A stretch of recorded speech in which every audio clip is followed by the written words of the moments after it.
Thanks, ladies and gentlemen. We've got question time in 15 minutes. I've got Senator Scott Ludlam, our Green spokesperson on matters media, with me here today. I'm very pleased to be following up Senator Conroy, the Minister's announcement of this inquiry into the media. It's a good thing for Australia's democratic processes. It is in the public interest. It will serve the public interest. I'm pleased that it's at arm's length from the Parliament. At the outset, we said we would like an independent inquiry or a parliamentary inquiry, and of course I'm not empowered to have, and we aren't empowered to have, an independent inquiry, but it's the better option, I think. This will complement the current look at convergence, and it's going to, within 6 months, give us a much better appreciation of the options available in serving the public interest in terms of the way forward with the media in Australia. It does enable the inquirer, Judge Finkelstein and Mr. Dr. Ricketson, to look at the diversity of media.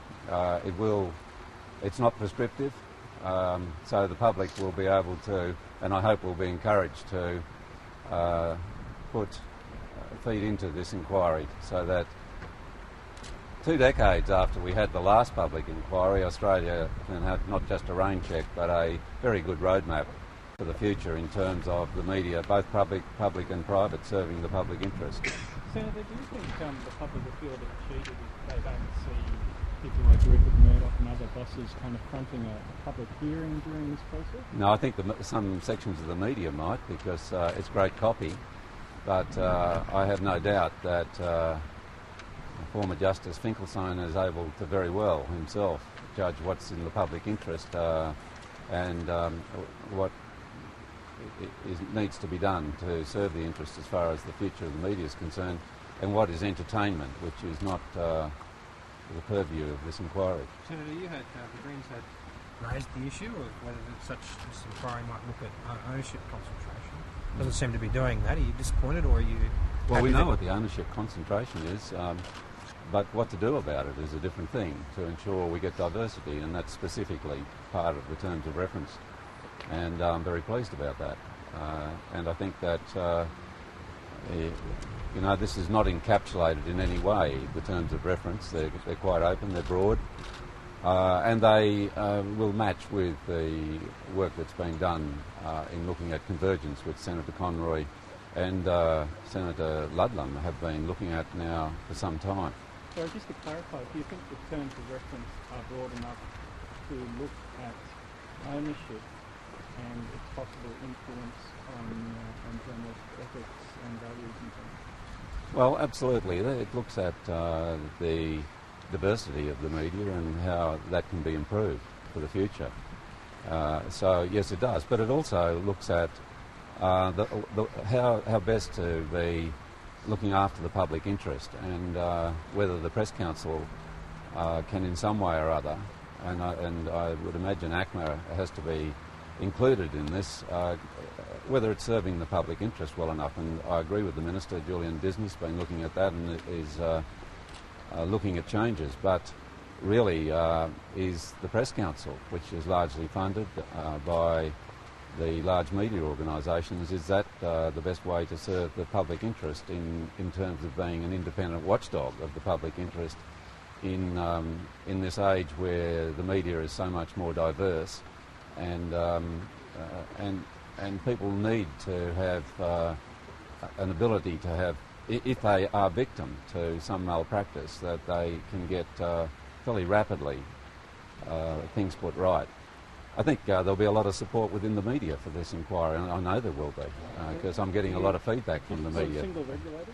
I'm sorry? Do you support a single regulator? I'll support this inquiry, looking at what recommendations, and then ultimately the Parliament's going to have to deal with the outcomes of any recommendation. So I'd be better placed to answer that question about whether we should have a single regulator in 6 months. Although, surely that seems to be one good option that this inquiry might assess. You support these that the thing was going to be arm's length from the government. You yourself have, as we know, been critical of various media at various times. Is that part of the reason for your happiness? That is, it's not seen to be politicians who might be seen to have an interest investigating this, but rather somebody who doesn't. Yeah, I think that's a good thing. If you're talking about me taking on sections of the Murdoch media, including the Australian, yes, and the inquiries are of course not going to put an end to that. They need to be taken on occasions. And one of the real worries, as you know, Matthew, is, and the Murdoch empire has been at the forefront of this, is mixing opinion with news. The Minister just read out the News Limited's own code of ethics, which says those things should be differentiated, but they're not. There's been a mix master put to them by Mr. Murdoch, and maybe we need to get some, or journalists, or media owners in particular, need to get some guide as to how to give the public back assurance that what they're reading is news, and not an opinion coming from somewhere in California. Senator, would you support the forced investiture of some newspapers, even if it would mean that some newspapers couldn't exist because of the cost subsidy? No, I like newspapers existing, but how to get better diversity, and that includes in particular, or not least, in rural and regional Australia, will be a challenging question for this inquiry. What's the most pressing thing that needs to change in this media? The public interest needs to be looked after. Where people are wronged by the media, and as indeed in any other area of life, they need to be able to get rapid redress, and they need to feel safe. That, for example, the Code of Ethics says that people who are grieving should not have their privacy invaded.